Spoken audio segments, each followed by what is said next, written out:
ಶ್ರೀಗುರುಭ್ಯೋ ನಮಃ. ಹರಿಃ ಓಂ. ಕಲ್ಯಾಣಾದ್ಭುತಗಾತ್ರಾಯ ಕಾಮಿತಾರ್ಥಪ್ರದಾಯಿನೇ ಶ್ರೀಮದ್ವೆಂಕಟನಾಥಾಯ ಶ್ರೀನಿವಾಸಾಯ ತೇ ನಮಃ. CS ಅಷ್ಟವನ್ನು ವೀಕ್ಷಿಸುವ ವೀಕ್ಷಕರಿಗೆ ಆತ್ಮೀಯ ಸ್ವಾಗತ.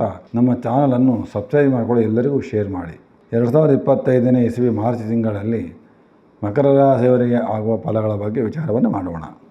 ಈ ಮಕರ ರಾಶಿಯವರಿಗೆ ಉದ್ಯೋಗದಲ್ಲಿ ಮುನ್ನಡೆ ಚೆನ್ನಾಗಿದೆ, ಪ್ರಗತಿಯನ್ನು ಸಾಧಿಸ್ತೀರಿ. ನೀವು ಬಹಳ ಒಳ್ಳೆಯ ಯೋಗ ಚೆನ್ನಾಗಿದೆ ಉದ್ಯೋಗದಲ್ಲಿ. ಮತ್ತು ನಿಮ್ಮ ಹಿರಿಯರ ಆಸ್ತಿಗಳು ಕೈ ಸೇರುವಂಥ ಕಾಲ ಆಗಿದೆ, ಅದನ್ನು ಸದುಪಯೋಗಪಡಿಸ್ಕೊಳ್ಳಿ.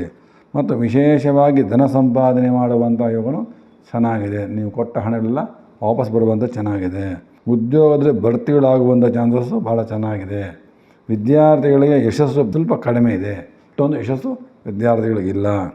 ನಿಮಗೆ ಶತ್ರುಗಳು ಭಾಳ ಜನ ಇರ್ತಾರೆ, ಆ ಶತ್ರುಗಳನ್ನು ನಿಗ್ರಹ ಮಾಡಿ ಮುಂದಕ್ಕೆ ಹೋಗಬೇಕಾಗ್ತದೆ.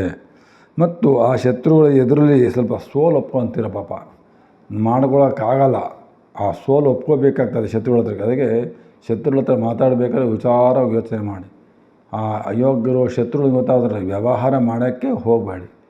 ನಿಮ್ಮನ್ನು ಅವರು ಮಿಸ್ಯೂಸ್ ಮಾಡ್ಕೊಳ್ಳೋ ಚಾನ್ಸಸ್ ಜಾಸ್ತಿ.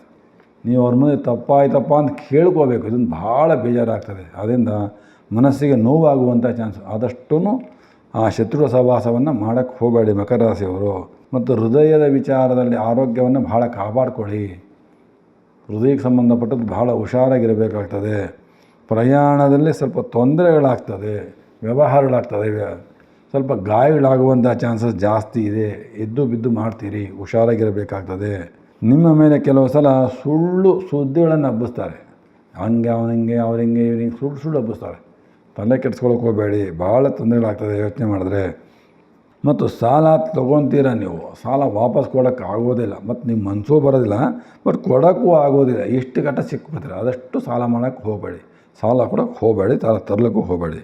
ಮತ್ತು ಮನೆ ಭೂಮಿ ಆ ಸಂಪಾದನೆಯನ್ನು ಸ್ವಲ್ಪ ಹೆಚ್ಚು ಶ್ರಮ ಹಾಕಿ ಏನೋ ಸಂಪಾದನೆ ಮಾಡ್ಕೊತೀರ, ಅದನ್ನು ಉಳಿಸ್ಕೊಂಡು ಹೋಗಿ.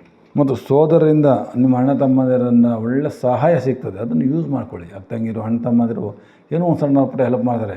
ಅವ್ರದ್ದು ಒಳ್ಳೆ ಮಾತುಗಳಾಡಿಕೊಂಡು ಒಳ್ಳೆ ವಿಚಾರ ಮಾಡಿಕೊಂಡು ಅವರೊಂದು ಗೌರವ ಕೊಟ್ಟು ಮಾತಾಡಿದ್ರೆ ನಿಮ್ಗೆ ಸಹಾಯ ಮಾಡೇ ಮಾಡ್ತಾರೆ. ಅವ್ರದ್ದು ಸಹಾಯವನ್ನು ತೊಗೊಳ್ಳಿ, ಇಂಪ್ರೂವ್ಮೆಂಟ್ ಆಗ್ತದೆ. ಮತ್ತು ವಿವಾಹಾದಿಗಳು ಸಂಬಂಧಪಟ್ಟರೆ ಅದು ಅನುಕೂಲ ಆಗಿದೆ. ವಿವಾಹಕ್ಕೆ ಯಾರು ಪ್ರಯತ್ನ ಪಟ್ಟರೆ ಅವ್ರಿಗೂ ಅನುಕೂಲ ಚೆನ್ನಾಗಿದೆ. ರಾಜಕೀಯದಲ್ಲಿ ಯಾರಿದ್ದಾರೆ ಮಕರ ರಾಶಿಯವರು, ಅವರಿಗೆ ಸ್ವಲ್ಪ ಸಣ್ಣ ಪುಟ್ಟ ಸ್ಥಾನಮಾನಗಳು ಸಿಗ್ತದೆ, ಏನು ತೊಂದರೆ ಇಲ್ಲ, ಒಳ್ಳೆಯ ಸ್ಥಾನಮಾನ ಪ್ರಯತ್ನ ಮಾಡ್ಬೋದು. ವ್ಯಾಪಾರಿಗಳಿಗೆ ನಾನಾ ರೀತಿಯಲ್ಲಿ ನಿಮ್ಮ ಬುದ್ಧಿಗೆ ತಕ್ಕಷ್ಟು ಸಂಪಾದನೆಗಳು ಉಂಟಾಗ್ತದೆ. ಅಂದರೆ ನೀವು ಸರಿಯಾಗಿ ಕೂತು ನಿಮ್ಮ ವ್ಯವಹಾರ ಮಾಡಬೇಕು. ಅದು ಬಿಟ್ಟು ಅವರಿಗೆ ಇವರು ಒಪ್ಪಿಸಿದ್ರೆ ಸಂಪಾದನೆ ಆಗೋದಿಲ್ಲ, ಲಾಸ್ ಆಗ್ತದೆ. ಹಾಗಾಗಿ ನೀವೇ ಬುದ್ಧಿವಂತಿಕೆಯಿಂದ ನಿಮ್ಮ ಕೆಲಸವನ್ನು ಕೂತು ವ್ಯಾಪಾರ ಮಾಡೋದರಿಂದ ಒಳ್ಳೆಯ ಲಾಭವನ್ನು ನೋಡ್ಬೋದು. ಧಾರ್ಮಿಕ ವೃತ್ತಿಯವರಿಗೆ ಧನ ಸಂಪಾದನೆ ಹೆಚ್ಚಾಗ್ತದೆ. ಯಾರು ಧಾರ್ಮಿಕ ಕೆಲಸಗಳನ್ನು ಮಾಡ್ತೀರಿ, ದೇವತೆಗಳಲ್ಲಿ ದೇವತಾಸ್ಥಾನಗಳಲ್ಲಿ ಯಾರು ಕೆಲಸ ಮಾಡ್ತೀರಿ ಅಂಥವರಿಗೆ ಸಂಪಾದನೆ ಭಾಳ ಚೆನ್ನಾಗಾಗ್ತದೆ. ಮತ್ತು ಸಂತಾನವು ಚೆನ್ನಾಗಿದೆ. ಸದಾ ಯಾವಾಗಲೂ ಸಂಪಾದನೆ ಮಾಡಬೇಕು ಅನ್ನೋ ಚಿಂತೆ ಇದ್ದೇ ಇರ್ತೀರಿ ಮಕರ ರಾಶಿಯವರಿಗೆ, ಮಾಡೇ ಮಾಡ್ತೀರಿ, ಇದ್ದೇ ಇದ್ದಾರೆ. ಮತ್ತು ಕೋರ್ಟು ವ್ಯವಹಾರಗಳೇ ಸ್ವಲ್ಪ ಹಿನ್ನಡೆ ಆಗ್ತದೆ. ಹಾಗಾಗಿ ಕೋರ್ಟ್ ವಿಚಾರದಲ್ಲಿ ಮುನ್ನುಗ್ಗಬೇಡಿ. ಮಕ್ಕಳಿಂದಲೂ ಸಹ ನಿಮಗೆ ಈ ತಿಂಗಳಲ್ಲಿ ಸ್ವಲ್ಪ ಸಹಾಯ ಸಿಗ್ತದೆ, ಅದನ್ನು ಸದುಪಯೋಗಪಡಿಸ್ಕೊಂಡು ನೀವು ಇಂಪ್ರೂವ್ಮೆಂಟ್ ಆಗಬೇಕಾಗ್ತದೆ. ಪತ್ರ ವ್ಯವಹಾರವನ್ನು ಯಾರು ಮಾಡ್ತಾಯಿದ್ದೀರಿ, ಸೈಟ್ ತೊಗೊಳ್ಳೋದು, ಮನೆಗಿನ ತೊಗೊಳ್ಳೋದು ಮತ್ತು ವ್ಯವಹಾರ ಕ್ರಯ ವಿಕ್ರಯ ಮಾಡುವಂಥದ್ದು ಪತ್ರ ವ್ಯವಹಾರ ಯಾರು ಮಾಡ್ತಾಯಿದ್ದೀರಿ ಅಂತಹವರಿಗೆ ಸ್ವಲ್ಪ ನಂಬಿಕೆ ದ್ರೋಹ ಆಗ್ತದೆ. ಹಾಗಾಗಿ ಆ ಪತ್ರ ವಿಚಾರವನ್ನು ಕೂಲಂಕುಷವಾಗಿ ವಿಚಾರ ಮಾಡಿ ಓದಿ ಸೈನ್ ಹಾಕಬೇಕಾಗ್ತದೆ. ಸುಮ್ಮನೆ ಹೆಂಗೆ ಒಬ್ಬರು ಮಾತು ಕೊಟ್ಕೊಂಡು ಸೈನ್ ಹಾಕಕ್ಕೆ ಹೋಗಬಾರ್ದು. ಹಾಕಿದ್ರೆ ತೊಂದರೆಗಳು ಜಾಸ್ತಿ ಆಗ್ತದೆ. ಅಥವಾ ಎರಡನೇ ಮದುವೆಗೆ ಯಾರನ್ನು ಪ್ರಯತ್ನ ಪಡ್ತಾಯಿದ್ರೆ ಮಾಡ್ಕೋಬೇಕಂದ್ರೆ ಅವರಿಗೂ ಸಹ ಒಳ್ಳೆ ವಧುವರು ಸಿಗ್ತಾ ಇದ್ದಾರೆ. ಈ ರಾಶಿಯ ಗಾಯಕರಿಗೆ, ಚಲನಚಿತ್ರ ನಟರಿಗೆ, ಸಂಗೀತ ಕ್ಷೇತ್ರದವರಿಗೆ ಶುಭ ಫಲ ಭಾಳ ಜೋರಾಗಿದೆ, ಒಳ್ಳೆ ಅನುಕೂಲ ಚೆನ್ನಾಗಿ ಸಿಗ್ತದೆ. ತಾಯಿ ತಂದೆಯನ ವಿರೋಧವನ್ನು ಕಟ್ಟಿಕೊಳ್ಳಬೇಡಿ. ಮುಖ್ಯವಾಗಿ ಇದು ಮಕರ ರಾಶಿಯವರು ಮಾತೃಶಾಪ ಪಿತೃಶಾಪವನ್ನು ಯಾವ ಕಾರಣಕ್ಕೂ ತೊಗೋಬೇಡಿ. ಅವ್ರು ಏನೇ ಹೇಳಿದ್ರು ಸಮಾಧಾನ ಕೂತು ಮಾತಾಡಿ ಅವ್ರ ಹತ್ರಕ್ಕೆ. ಅವ್ರು ಏನೇ ಕೋಪಪಟ್ಟರು ಸಮಾಧಾನ ಆದಮೇಲೆ ಕೂತು ಮಾತಾಡಿ, ಸರಿ ಹೋಗ್ತದೆ. ಸುಮ್ಮನೆ ಅವ್ರ ವಿರೋಧ ಕಟ್ಕೊಂಡು ಅವ್ರ ಶಾಪವನ್ನು ತೊಗೋಬೇಡಿ, ಭಾಳ ಕಷ್ಟ ಆಗ್ತದೆ. ನೀವು ಸರಿಯಾಗಿ ಹಣ ಸಂಗ್ರಹಣೆ ಮಾಡೋದಿಲ್ಲ, ಏನೋ ಮಾಡೋಕ್ಕೆ ಹೋಗ್ತಿರೋ ಪ್ಲ್ಯಾನಿಂಗು. ಸರಿಯಾಗಿ ಒಳ್ಳೆ ಕಡೆ ಒಳ್ಳೆ ವ್ಯವಸ್ಥೆ ಹಣ ಸಂಗ್ರಹಣೆ ಮಾಡಿಕೊಡ್ಸಲ್ಲ.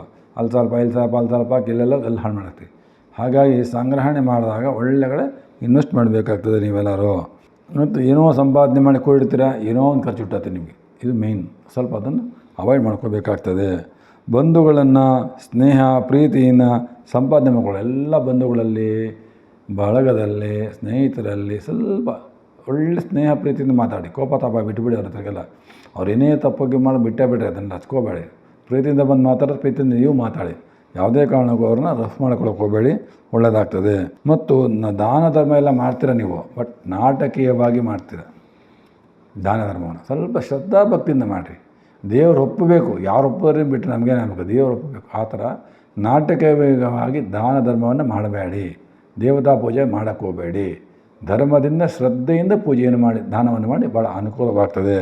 ನಿಮ್ಮ ಅಭಿವೃದ್ಧಿಗೆ ನೀವು ಮಾಡಬೇಕಾದ ಕೆಲಸ ಏನಪ್ಪ ಅಂದರೆ ಮುಖ್ಯವಾಗಿ ರಾಹು ಶಾಂತಿಯನ್ನು ಮಾಡ್ಕೋಬೇಕಾದ್ರೆ. ರಾಹುನೇ ಮಹಾಕಾರಕ, ಮಾತೃಕಾರಕ ರಾಹು. ಅದರಿಂದ ರಾಹು ಶಾಂತಿಯನ್ನು ಯಾರು ಮಾಡ್ಕೊತೀರಾ ಅಂಥವರಿಗೆ ಎಲ್ಲ ಕೆಲಸಗಳು ದಿಗ್ವಿಜಯ ಆಗ್ತದೆ. ಎಲ್ಲ ಶತ್ರುಗಳು ಕೇಳ್ತಾರೆ. ಯಾರು ಏನು ಮಾಡೋದು ನಿಮಗೆ ತೊಂದರೆ ಕೊಡೋಕ್ಕೆ ಬರೋದಿಲ್ಲ. ಮತ್ತು ಹಣ ಸಕಾಲಕ್ಕೆ ಬಂದು ನಿಮ್ಗೆ ಸೇರ್ತದೆ. ಹಾಗಾಗಿ ಆದಷ್ಟು ರಾಹು ಶಾಂತಿಯನ್ನು ಮಾಡಬೇಕು. ಹೇಗೆ ರಾಹು ಶಾಂತಿ ಮಾಡೋದು? ಅಶ್ವತ್ಥಮರಕ್ಕೆ ಪ್ರದಕ್ಷಿಣೆ ಮಾಡುವಂಥದ್ದು, ನಾಗಾರಾಧನೆ ಮಾಡುವಂಥದ್ದು, ಮತ್ತು ಉದ್ದಿನ ಬೆಳೆ ದಾನ ಕೊಡುವಂಥದ್ದು. ಮತ್ತು ವಿಶೇಷವಾಗಿ ನೀವೇನು ಮಾಡ್ತಿರೋ ಬಿಡ್ತಿರೋ ಬೆಳಗ್ಗೆ ಎದ್ದು ತಾಯಿಗೆ ಒಂದು ನಮಸ್ಕಾರ ಮಾಡ್ಕೊಂಬನ್ರಿ. ನಿಮ್ಮ ತಾಯಿಗೆ ತಪ್ಪದೇ ನಮಸ್ಕಾರ ಮಾಡ್ಕೊಂಬನ್ರಿ. ಯಾವ ರಾಹು ದೋಷ ನೀವೇನು ಮಾಡೋಕ್ಕಾಗೋದಿಲ್ಲ.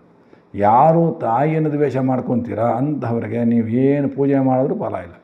ಹಾಗಾಗಿ ಯಾರು ತಾಯಿಯನ್ನು ಹೆಚ್ಚು ಪ್ರೀತಿ ಗೌರವದಿಂದ ನೋಡಿಕೊಡ್ರಿ, ನಮಸ್ಕಾರ ಮಾಡಿ ಅವರಿಂದ ಆಶೀರ್ವಾದ ಪಡೀರಿ. ಯಾವುದೇ ಕಾರಣಕ್ಕೂ ಅವರಿಗೆ ಕೋಪವರ ಮಾಡ್ಕೋಬೇಡಿ, ಅವರಿಂದ ಶಾಪ ತಗೋಬೇಡಿ. ಆದ್ದರಿಂದ ರಾಹು ಶಾಂತಿ ಮುಖ್ಯವಾಗಿ ತಾಯಿ ನಮಸ್ಕಾರ ಮಾಡುವಂಥದ್ದು, ತಾಯಿಯ ಪ್ರೀತಿ ಗಳಿಸುವಂಥದ್ದು ಯಾರು ಮಾಡ್ತೀರಿ ಅಂಥವರಿಗೆ ರಾಹು ದೋಷ ಎಂದಿಗೂ ಬರೋದಿಲ್ಲ.